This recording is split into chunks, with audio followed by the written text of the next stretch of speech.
Scotland is often thought of as a wet, windy, grey place, and it can be. We're windy again. But if you let that put you off, you are truly missing out. This place is magical.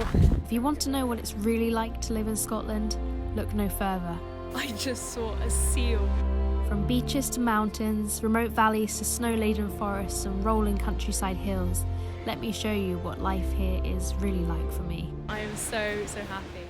Hello everyone. Today's video, I just basically wanted to show you the magic of Scotland, what it's like to live here, and to be honest, it's just incredible. I just absolutely love my life up here, and I just want to show you loads of little snippets of what it's like. So all these little mini adventures I'm going to show you in this video have been taken over the last couple of months at various points. So obviously this isn't what every day of my life looks like. However, it is what every weekend looks like. In the evenings we often go to the beaches and stuff like that. It's just a really active outdoor lifestyle, and I thought I would share that with you. So hopefully you enjoy. One of my favourite things to do in the evening is to go to the beach, and the beaches here can rival the best in the world. The sunrises and sunsets are amazing. You can often spot dolphins, whales and seals off the coast, and it's a beautiful place to go for a swim. So today I've brought you to Lossiemouth Beach, which is a gorgeous sweeping sandy beach. It goes all the way along the coastline. Lossie is famous for its RAF base, so if you come up here at the right times you can see various jets, I couldn't tell you the specifics, flying up. It's absolutely incredible. They go up like rockets, the thunder like reverberates in your chest, and they must have the most incredible views when they're doing their training flights out over the coastline, because it is stunning here. All the surfers are out at the moment. It's a prime surf beach. The plan was to go for a swim. I'm not gonna lie, I'm saying it to you now to make sure I do go in, because I'm looking at the waves and I'm thinking, I don't know if I fancy that. What I'm really thinking is, it's really quite cold today. I don't know if I want to go in, but I need to. I said to myself I would, and I always enjoy it when I go in. Hey, wetsuit on. A woman just passed me and said I was a brave soul. I don't feel very brave. I'm scrambling for any excuse to get out of this.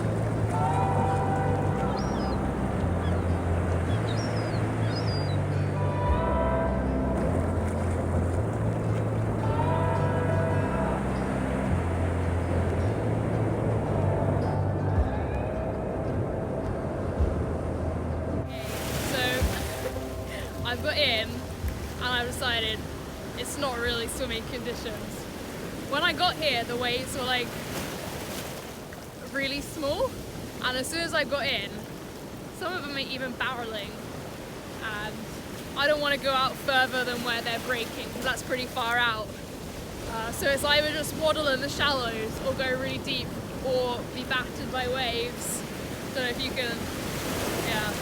So I'm opting for a paddle in the shallows. It's really nice actually. I'll swim another day. It's a surf beach really, not a swim beach.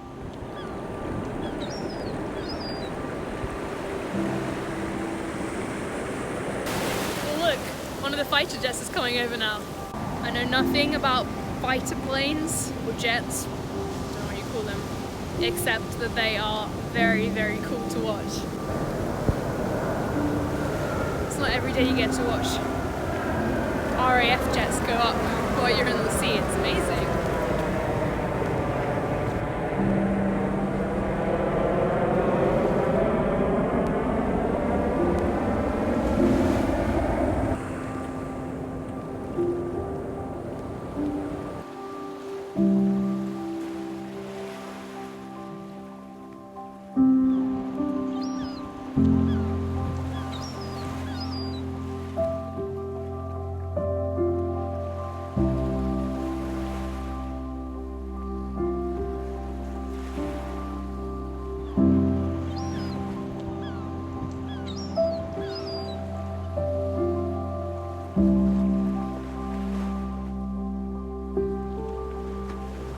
I just saw a seal. Now that I did not expect. Can't really show you properly because it's too dark, too far away, and I have a bad camera. I feel so lucky to have seen that. They're around here but much further around the bay. God, my first seal up here. gorgeous. I am so happy. As the night drew in and the light faded, I watched pinky and blue pastel hues melt into a sky of rich blue and a strip of golden haze on the horizon. The amazing light was mirrored over the ripples on the water, and when the sun had left, the moon took up its watch. Ending my days at the beach is one of many reasons I love living here.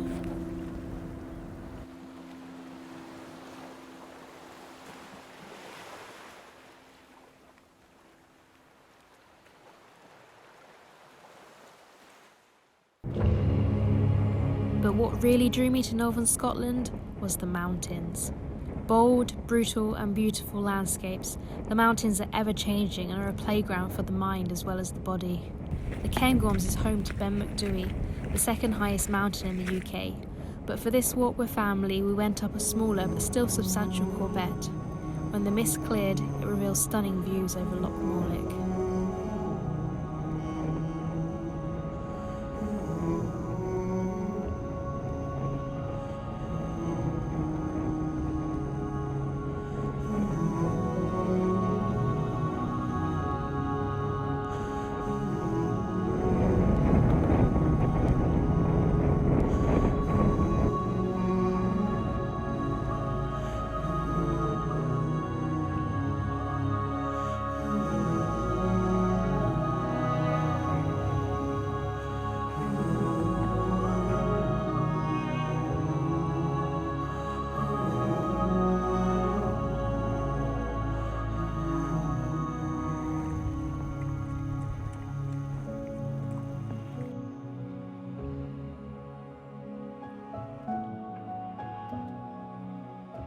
If you're not climbing high up into the mountains, you can walk through them instead, through the incredible valleys that cut through the landscape. They have a sort of otherworldly feel, with the exposed winds, wild running rivers and vast plains rising suddenly up sheer rock faces. You can feel like you're stepping back in time.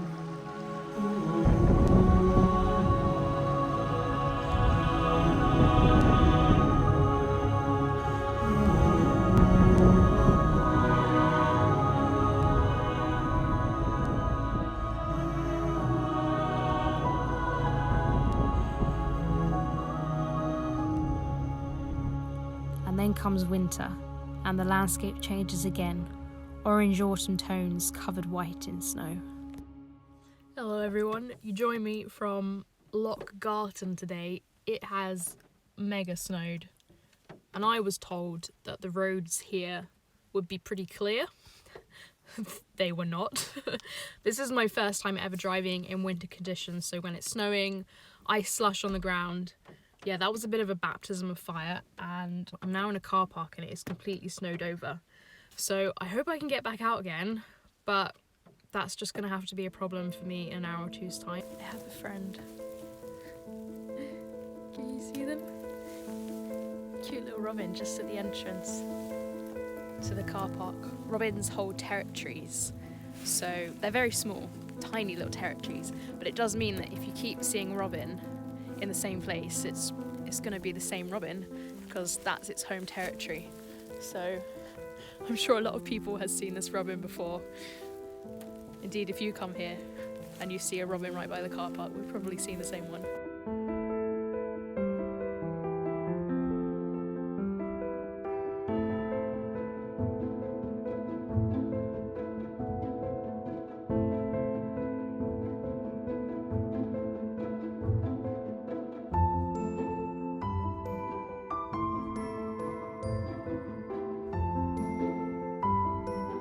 It is so beautiful. I'm also having to watch above though, because the snow off the trees just keeps dumping their load, and I don't really want to take one to the face, so I'm watching out for that. But winter wonderland, honestly. I'm just not used to snow. I'm not used to snow at all, and it's just narrowly missed another load.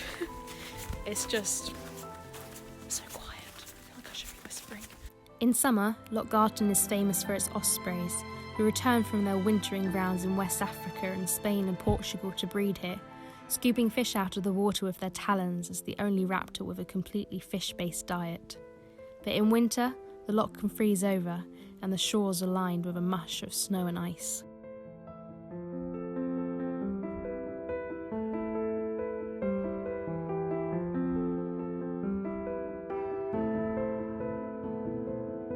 It's so nice to be living in a place that has a proper winter, like proper seasons. Down south now, it's been pretty nondescript, and you don't really get snow at all down south. I remember the last time we had proper snow, I don't know how old I was a child though, and I really enjoyed going down. There's this one big hill, I say big, it felt big as a child, that everyone in the town would kind of head to when it snowed. And I started going down it on my sledge, but standing up, kind of using it as a snowboard.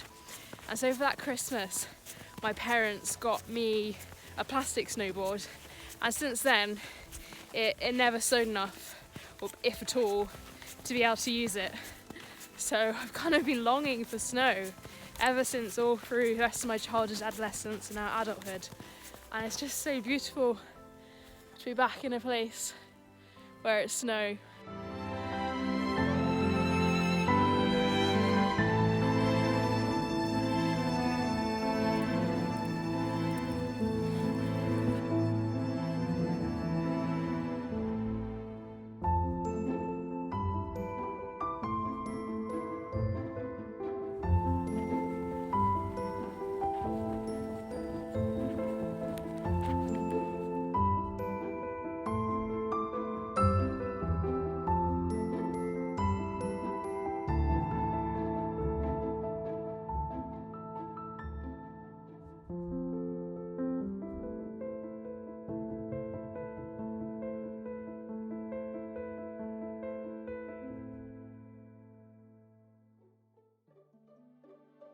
As I speak to you now, it's late February and we keep switching back and forth between snow and signs of spring.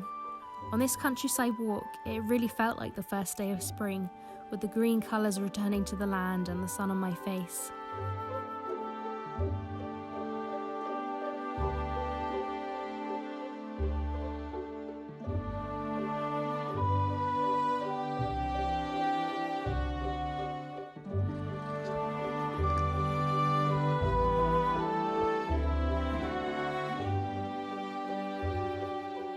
With the right to roam in Scotland, as long as you are respectful and follow the access code, you can roam wherever you please.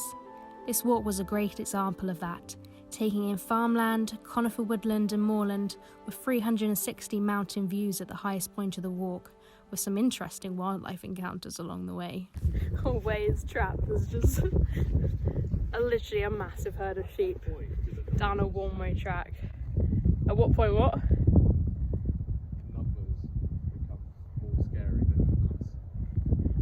I think at that number, I mean, if they charged, we'd be crushed. I've never seen so many sheep.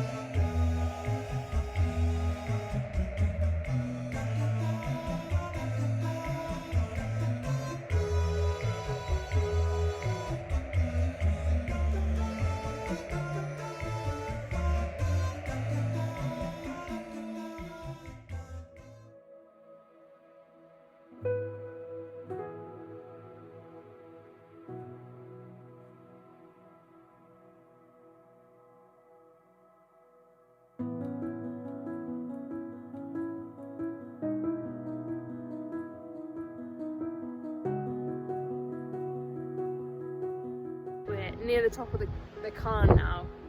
It's quite windy and exposed, and it's mostly kind of, just open, really overgrazed heather, but there are a few pine trees coming up, and we heard a little flock, I don't know, 3-4 birds come over, and they sounded like crossbills. I have never seen a crossbill before, so I wasn't like completely sure if I could trust my ear, but they actually settled on the trees, and yeah, they were my first crossbill. If you haven't seen them, well, I'll show you. Very shaky poor footage, but they almost look like a tropical bird, because they have really exotic, rich, orangey red colours, and they are just gorgeous, and I'm so excited I got to see some.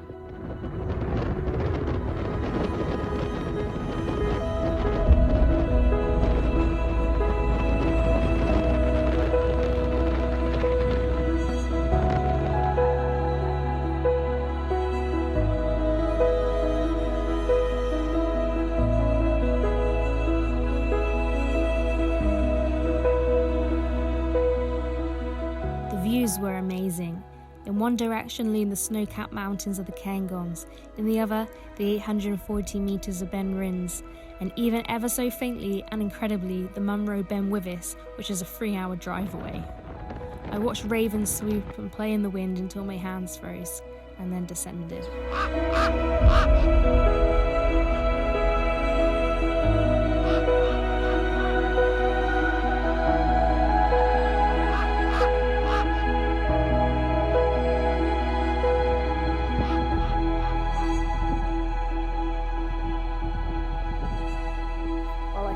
Gave you a little bit of a taster of what it's like to live in the area of Scotland that I do. As I said, there's just endless things to do. I feel like every single day of every weekend since we've been here, since I moved here in August, I've done something and it's all been new, and I haven't even scratched the surface. It's so exciting, and it's just such a beautiful place to live. I feel really, really lucky. So thank you for coming along on this little snippet with me. Thank you so much. Bye.